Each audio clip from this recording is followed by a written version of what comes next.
E vamos terminar aqui o nosso último bloco de hoje, desse caminho longo que teremos pela frente. E agora a gente vai ficar em cima do muro e vou te explicar o porquê.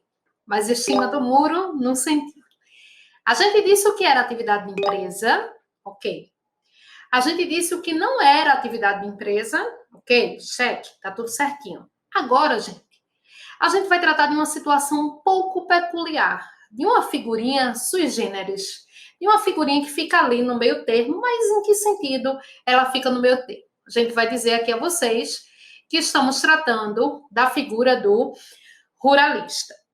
Essa figura, ela vem prevista aqui, principalmente no artigo 971, mas o 970 já o anuncia. Mas eu quero começar mesmo do 971.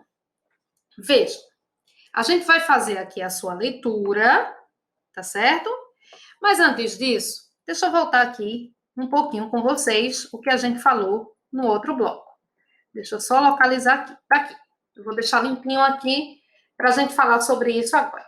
Vê só, gente, fica aqui embaixo. Aí, a gente falou do artigo 966, a gente o exauriu. Tá aí? Bom, mas as empresas não precisam se registrar, não é? Professora, eu já tinha ouvido dizer, tem aqui na minha cidade, né? Eu vejo, já tinha ouvido dizer, a pessoa ir lá, eu fui registrar uma empresa na junta comercial. Precisam, as empresas precisam se registrar. Mas alguém está vendo aí a palavra registro? Lê de novo. Considera-se empresário quem exerce profissionalmente atividade econômica organizada para a produção ou circulação de bens ou de serviços. Não sei você, mas eu não vi aí a palavra registro. Então, vamos entender bem direitinho isso daqui. No fim das contas, gente, a nossa prova adora cobrar, e as provas em geral, sem serem provas de OAB, a nossa prova adora cobrar uma coisa sobre o artigo 966 que não está no artigo 966. O que está, eu já te disse. O que é que não está? E é isso que a gente precisa entender. Não está aí a palavra registro, tá? Mas as empresas, elas precisam se registrar. Então, vamos entender isso. Deixa eu pegar um slide aqui. Eu vou pegar esse aqui, que está quase em branco, e vou abrir aqui um parênteses para a gente explicar sobre isso. Então, vejam só. O registro na junta comercial, no caso para as empresas, o registro na junta, ele é de natureza obrigatória. É caro, é burocrático, você pode passar o resto do dia aqui reclamando, mas o registro é de natureza obrigatória. O registro, em regra, ele é aqui de natureza obrigatória. Eu falo em regra porque justamente a figurinha do ruralista vai nos trazer exceção. Mas daqui a pouco eu chego nele. Mas veja, ele é obrigatório para conferir personalidade à pessoa jurídica. Ele é obrigatório para conferir regularidade à pessoa jurídica. Então, ele confere personalidade e, a partir disso, ele confere regularidade. Mas, gente, o registro, ele não é elemento constitutivo da atividade empresarial. Em resumo, o registro, ele não está no papo que a gente falou aqui. Então, eu vou anotar isso. Eu disse aqui, o registro na junta é obrigatório para fins de regularidade. Porque é ele que confere personalidade. Não tem como uma pessoa jurídica ter personalidade sem registro. Porém, o registro, ele não é, aqui na nossa regra, ele não é constitutivo da atividade empresarial. Então, ele não é constitutivo da atividade empresarial. O que é que eu quero dizer com isso?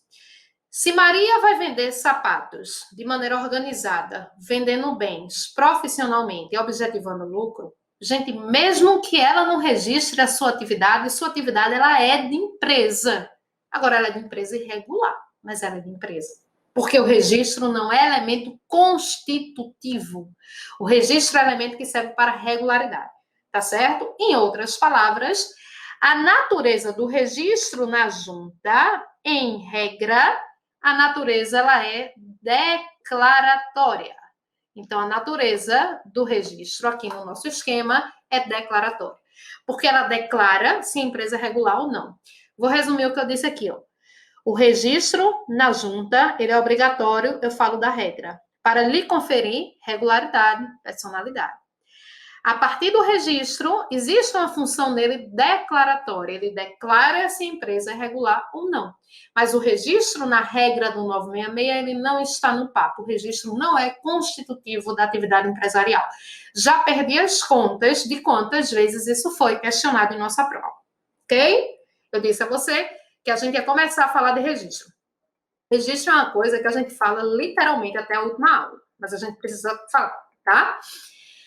Aí vem a figurinha do ruralista. E aí a gente vai conversar sobre ele também, uma figurinha bastante querida em nossa prova. O que acontece, gente?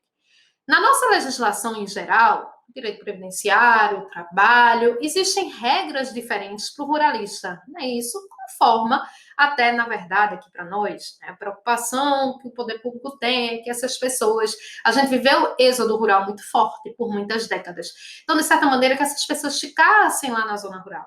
E por isso foram dadas determinadas, digamos assim, foi dado um determinado tratamento favorecido, diferenciado. Mas, na verdade, a preocupação é essa, sabe? Não lotar mais os centros urbanos. Mas essa é uma discussão muito mais complexa do que o que a gente está trazendo aqui agora. Nesse sentido, já que o direito do trabalho trata alguma coisa, né, da hora, acho que é a hora noturna do ruralista, eu não quero nem falar para não falar besteira aqui, direito previdenciário, que nem cai na prova, mas enfim, o que eu estou mostrando a vocês é que o ordenamento da gente tem sempre um olhar diferenciado para o ruralista. E nesse sentido veio também o direito empresarial dizendo o seguinte, então olha aqui para a gente falar disso. Para o direito empresarial, um empresário cuja atividade rural constitua a sua principal profissão, o verbozinho aqui fundamental é esse, pode, observadas as formalidades de que trata o artigo 968 e seus parágrafos, requerer a sua inscrição. Então, o ruralista, ele tem a coisa do registro como sendo algo opcional, gente. O ruralista é o único no ordenamento brasileiro que pode, se quiser, se registrar. Aí deixa eu voltar para cá. Por que aqui eu coloquei a exceção? Porque aqui o ruralista é o único que pode fazer a seguinte escolha. Se ele fizer o registro na junta, sua atividade é de empresa para todos os fins. Então, se ele faz o R de registro, sua atividade é de empresa. Se ele não faz o registro na junta, sua atividade não é atividade de empresa. Espero que esse desenho aqui lhe ajude. Sua atividade não é de empresa. E tem um detalhe, ele não é penalizado. Diferente do resto do mundo todo, que vai ser penalizado. Se Maria não se registrar, a gente vai ver mais para frente, todas as penalidades decorrentes de uma empresa sem registro, do que chamamos de sociedade em comum. Entenderam aqui a grande jogada no final? Aí você pode dizer, professora, mas no fim das contas, isso é história de faz de conta, porque ninguém vai querer se registrar. O registro é burocrático, é oneroso? Não necessariamente. Existem, como dissemos já hoje, também benefícios do registro, sabe? A pessoa querer se formalizar, aí a pessoa quer ser uma pessoa jurídica, quer participar de uma licitação que vai exigir CNPJ, uma nota fiscal, uma coisa assim. Linhas de crédito em banco serão melhor conseguidas por quem desenvolve atividade de empresa, mas enfim, gente, ele é quem decide, certo? Se ele se registra, sua atividade é de empresa para todos os fins. Se ele não se registra, não é atividade de empresa. Sabe o que é que mais cai em prova? Isso daqui, ó. Fazendo um comparativo, eu tenho que ficar indo e voltando nos slides, para que vocês peguem aí todo o raciocínio. Para o resto do mundo, o registro tem natureza declaratória. Ele não tem natureza constitutiva para as outras atividades. Para a atividade rural, e é uma questão puramente geográfica, o que é que a gente pode aqui concluir? A natureza do registro para o ruralista, aí sim, para ele é constitutiva. Se ele se registra, é empresário. Se não se registra, não é empresário. Para o resto do mundo, é meramente declaratória, porque o registro não está no papo. Para ele só é empresário se tiver registrado. Gente, tem muito cuidado com isso, porque isso é muito explorado em nossa prova, tá bom? E deixando aqui o ruralista de lado, o artigo 970, que aí, na opinião pessoal, acho o artigo mal redigido, porque traz duas situações ali que são diferentes e parece que são a mesma, mas o que é que ele diz? A lei vai assegurar tratamento favorecido, diferenciado e simplificado ao ruralista e ao pequeno empresário. quanto à inscrição aos efeitos daí decorrentes. Porque eu não gosto desse artigo, tá? Eu tenho o direito de não gostar. Quando a gente estuda um pouquinho a matéria, a gente pode fazer isso. Porque, gente, parece que ruralista e pequena empresa estão no mesmo bolo. E não estão. O pequeno empresário, a pequena empresa em geral, ele é obrigado a se registrar. Quando eu falei de ME, PP, eu não disse, ele pode se registrar se quiser, não. Ele tem benefícios, ele tem facilidades no registro. Entre elas, o registro da pequena empresa não precisa de um advogado no contrato social. Né? As outras empresas precisam, a pequena empresa não precisa. Essa é uma das grandes facilidades, e isso barateia o procedimento. Mas a pequena empresa, ela tem que se registrar. O ruralista, não. Ele se registra se quiser, e se não quiser e não o fizer, não vai ser penalizado. Então, na minha opinião, né, tem 2.000 e poucos artigos, fazia um artigo mais, aqui separaria o ruralista da pequena empresa. Mas vamos adiante. Eu quero agora que vocês entendam essa expressão aqui, registro público de empresas mercantis, e pegando aqui nesse gancho, a gente começa efetivamente a falar sobre registro. Registro, gente, ele está muito espalhado no Código Civil. É um assunto, por isso que eu disse a vocês, a gente começa a falar de registro hoje, mas a gente vai falando de registro o tempo inteiro, porém tem um momento que ele está condensado aqui no Código Civil. Deixa eu dizer para vocês os artigos para vocês anotarem. Vejam aí, para depois fazerem um mapeamento. Essa parte de registro, a gente vai do 967 a 971, que foram esses dois últimos que a gente viu, né? 970 e 971. Aí depois, no código, o legislador dá um pulo e volta a falar dele de maneira condensada, embora, repito, ele vai se espalhar por diversos artigos. O legislador, acho que é 1151, deixa eu só confirmar aqui para vocês. Eu gosto muito, gente, que vocês acompanhem a aula. Independente, o que é que eu estou pensando em fazer na segunda fase e tudo mais, mas eu gosto muito que vocês acompanhem a aula com o Vadimeco em papel, para vocês já irem se apropriando sobre isso para a preparação para a segunda fase. Eu não estou olhando aqui no celular, mas eu acho que eu já sei os artigos. A outra parte dos artigos vai do 1150 ao 1154, tá? 1150 a 1154. Essa é a localização do registro dentro do nosso Código Civil. Fora isso, nós temos uma legislação extravagante, né? Falamos já da Lei Complementar 123, agora eu vou falar de outra, que é a Lei 8934 de 94. Essa lei passou por umas alterações recentes, a gente vai falar aqui de alguns pontos principais. 8934 de 94, que é a Lei de Registro Público de Empresa Mercantil. Lei de Registro Público de Empresa Mercantil. Professora, aquela mesma lei lá que eu estudo em Direito Civil, sobre nome, casamento, adoção, né, sobre registro, não. Aquilo ali é a parte do Direito Civil, a 6.015, né, outra coisa. Aqui é Lei de Registro Público de Empresa Mercantil. Gente, sobre o que essa lei trata? Essa lei trata sobre alguns pontos muito importantes de estruturação da junta comercial.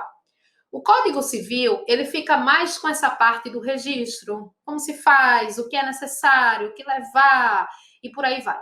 Essa lei, ela lida também com registro, mas ela lida, sobretudo, com a organização da junta comercial. Então, a gente vai falando aqui um pouquinho para você, tá? Para que você entenda.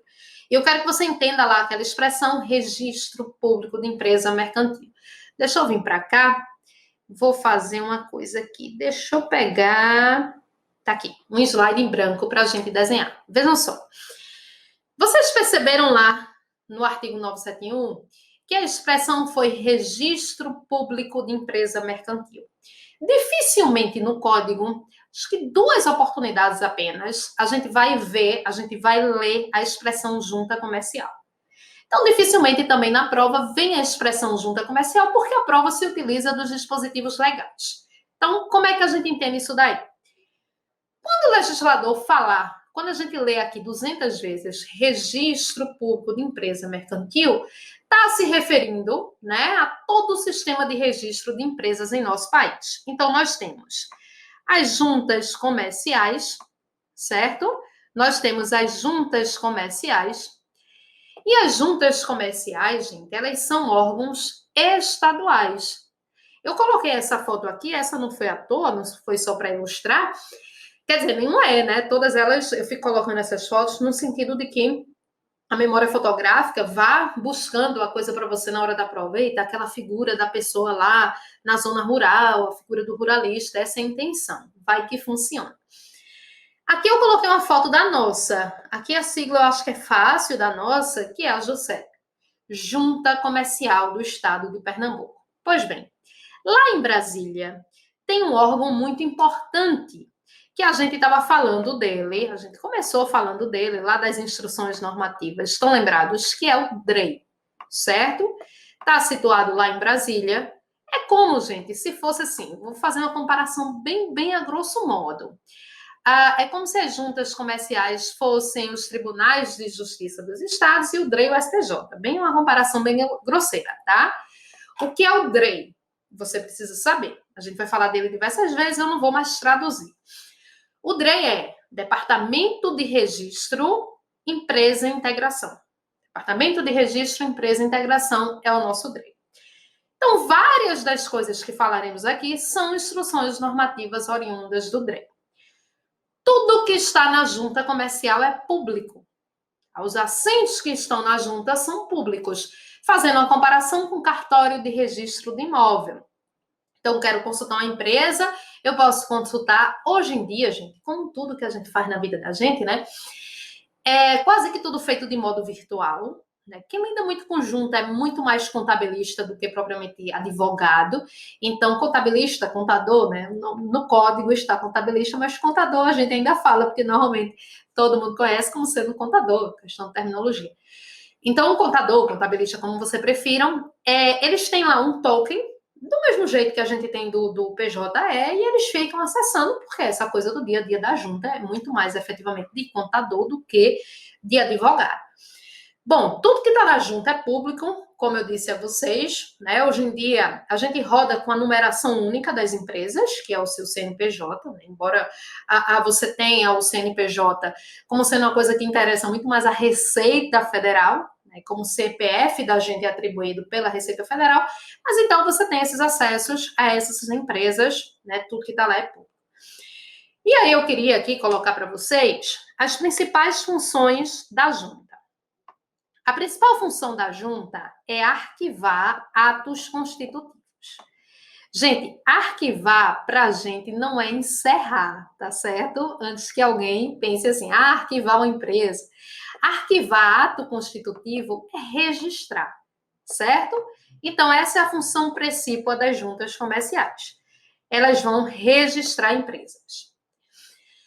Todas as modificações pelas quais passem as empresas precisam ser avisadas na junta comercial. A isso, daremos o nome técnico de averbação. Então, você precisa averbar na junta comercial. O código, ele é bem prolixo em alguns momentos, quando a gente diz, vai vender o estabelecimento empresarial, vai fazer não sei o quê, vai fazer não sei o quê, precisa averbar na junta. Não precisava. Isso é regra geral. Todas as mudanças operadas numa empresa precisam se tornar públicas. A forma delas se tornarem públicas é com a averbação na junta comercial, que nada mais é do que avisar a junta comercial. Saiu sócio, entrou sócio, mudou de endereço, mudou o capital social. Professora, eu estou estagiando um pouco nessa área e não vejo muito isso na prática, não. Mais uma vez, a diferença. Tudo que você vai fazer na junta vai ser pago. Então, isso aqui é meio esculhambar. Tá? As empresas não costumam fazer com essa regularidade que eu estou dizendo a vocês. Mas aqui estamos no DVC. Algumas profissões, para que possam desenvolver as suas atividades, elas precisam estar matriculadas na junta comercial. Essa é uma função que a gente fala pouco, tá? Mas elas precisam estar matriculadas. Do mesmo jeito que a gente está aqui nessa luta para vocês se registrarem na OAB, é uma matrícula no órgão competente, né? Então, por exemplo, leiloeiro, tradutor oficial, intérprete, eles precisam estar matriculados na junta. Mais para frente, a gente vai ver, por exemplo, que as juntas comerciais também vão autenticar os livros mercantis, enfim, gente, tem várias funções que são atribuídas à junta. Se você já quiser escrever aqui autenticar, pode escrever. Eu não vou escrever agora porque eu quero falar disso na outra aula, na parte de escrituração. Então, a junta comercial realmente é aquele órgão que está do lado da gente no tocante ao direito empresarial. Deixa eu mostrar uma coisa aqui a vocês, que está prevista, né, na própria lei de registro público de empresas mercantis, mas que veio a partir de um posicionamento do STJ já consolidado no seguinte sentido, é esse aqui, tá? Esse outro aí, a gente deixa aí para vocês ficarem lendo, mas isso aqui foi aquilo que a gente falou. O registro do ruralista, ele é facultativo, de natureza constitutiva, esses enunciados são sempre para vocês lerem, mas era isso aqui que eu queria botar. O STJ posiciona-se da seguinte maneira: a junta comercial ela tem natureza híbrida. A competência ela vai ser dividida da seguinte forma: a competência, gente, no tocante a processos envolvendo a junta comercial. A gente no direito empresarial, a gente não lida com a justiça especializada, né? E quase sempre a gente só lida com a justiça estadual, justiça comum estadual. Eventualmente, nas causas envolvendo o INPI, a gente vai falar disso na próxima aula, você tem uma competência federal e num caso aqui específico também. Então, vê só. A competência ela vai ser dividida da seguinte forma: se for causa envolvendo matéria de ordem administrativa, a competência vai ser da Justiça Estadual. Se for causa envolvendo matéria técnica, a competência vai ser da Justiça Federal. Porque quando envolve matéria técnica, você envolve o DREI. Então, por isso, né, ele é um órgão federal, a competência é da Justiça Federal. Certo? E deixa eu voltar para aqui. Alguns artigos específicos sobre registro que eu quero tratar aqui com vocês. Pronto. Como eu disse, a gente vai falar de registro sempre. Falamos dos pontos mais importantes aqui. E aqui vamos continuar. Deixa eu vir para cá, deixa eu aumentar. E a gente vai conversando. Sim, gente, antes da gente ir conversando, deixa eu só dizer uma coisa a vocês, né? Vejam aí direitinho e tudo mais, as nossas aulas interativas que nós temos. Não deixem de participar, não. Sempre participem. Esse é um diferencial que o SES ele te dá, porque a gente está aqui online, mas a gente tem uns canais de dúvida, a gente tem um monte de coisa, mas a gente quer também que vocês estejam ali com a gente interagindo. E aquela coisa que você diz ao aluno desde sempre na faculdade, mas às vezes vocês não acreditam muito, não existe pergunta boba, tá certo? E eu diria mais, não existe pergunta boba, principalmente em nossa matéria. Ah, vou mandar isso para a professora, mas será, hein, que a professora... Não, não tem isso não tem julgamento não. Dúvida é dúvida. Mandem, porque eu quero que vocês aprendam essa matéria. Que vocês realmente batam no peito e digam, entendi direito empresarial. Então, vamos falar aqui de uns artigos importantes sobre registro. Mas antes eu ia fazendo uma pergunta. Gente, imagina o seguinte. Eu tenho uma empresa há 5 anos e nunca registrei na junta comercial. Muita gente faz isso. Tá errado, não era para ser exatamente assim, não. Mas deixa eu te dizer o que acontece na prática. Muita gente registra, mas muita gente também não registra. E faz assim, eu vou ver no que é que dá. Se minha empresa começar a produzir bons frutos, eu vou lá e registro. Não era para ser assim, mas o que eu quero te perguntar é, depois de 5 anos, se eu chegar para registrar minha empresa na junta, a junta vai registrar minha empresa? Vai. Se eu chegar depois de 10 meses de constituída a empresa, a junta vai e vai. Daqui a 10 anos, vai. Porque ninguém vai saber disso não, e ninguém vai dizer não. Tá certo? Não tem nem fiscalização plausível para isso. E outra coisa, gente, o que o poder público quer, e sempre que eu falo poder público é no âmbito mais genérico possível, estadual, federal, municipal, é quanto mais empresas na legalidade, mais tributos são arrecadados. Sabe aquele princípio do direito tributário, né, que é muito interessante, pecúnia non olet? O dinheiro não tem cheiro. Foi dinheiro, passou, o fisco quer tributar, municipal, estadual, federal. Então, se você chega lá para registrar sua empresa, tenha ela o tempo que for, vai se registrar. Mas vamos ver como é que isso se dá. Fazer uma outra comparação grosseira é inventário. Inventário você tem um prazo, pegando aí para o direito civil, para facilitar a vida de vocês. Inventário você tem um prazo e tudo mais para não pagar multa, né? A questão dos tributos também, mas eu vou morrer há 20 anos, eu nunca fiz um inventário, posso fazer agora? Posso. Há 10 anos? Posso. Tá certo? Agora você paga a multa, além do prazo estipulado em lei, que eu não quero nem entrar na confusão aí desse prazo, deixa para os professores de direito civil. Disse a vocês que eu sou professora de direito civil, né? Mas não aqui. Aqui a minha pegada é empresarial. Vejam. A última vez que caiu o registro em nossa prova, e não faz tempo, era a pergunta da dicção literal sobre o 967. Eu acho que foi no 29º, por aí. Eu me lembro, gente, exatamente de todas as perguntas de primeira e segunda fase. Eu tenho um problema com número, de decorar número, mas foi, né, por aí.